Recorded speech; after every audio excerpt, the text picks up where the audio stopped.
Well, the government decision to hold back FDI in the retail sector comes as a massive blow to the UPA government's reforms agenda.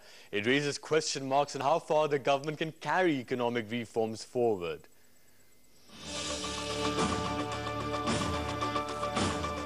The regent of reform, Prime Minister Manmohan Singh, setting atop a governance deficit. A cruel irony for a man who started the reforms ball rolling. So much so that the captains of Indian industry have shot off an impleading letter beseeching the government to stay the course and not give in to the false drama staged by the opposition to FDI in retail. The icons have made at least 3 pointed attacks. This is an opportunity that we have at this point of time, and if we don't grasp it, we are not going to get these opportunities too many times in the future. Take a look at what led the Prime Minister to turn to reforms in retail in the first place. At the top of the list was concern over slowing growth and a crisis in the Eurozone and US economies. Then there was a recognition on his part that early steps were needed as a cure, and Dr. Singh turned to FDI for just that. The Prime Minister had in fact voiced a warning to say the Indian economy too could go down unless we manage our affairs well. That the government has now decided to put FDI on hold will only further add to the sense of drift.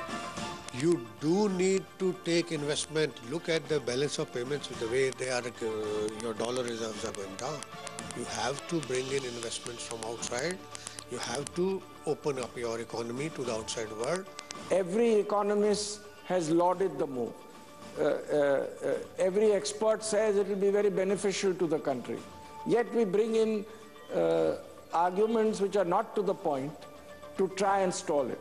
We should forget about these complaints, these political oppositions, and go ahead with our reform progress. The move casts a shadow over the fate of several other crucial reforms that are in the pipeline and awaiting the nod. The pension fund regulatory bill that allows FDI in the pension sector through joint ventures has strong opposition from the Trinamool and left parties.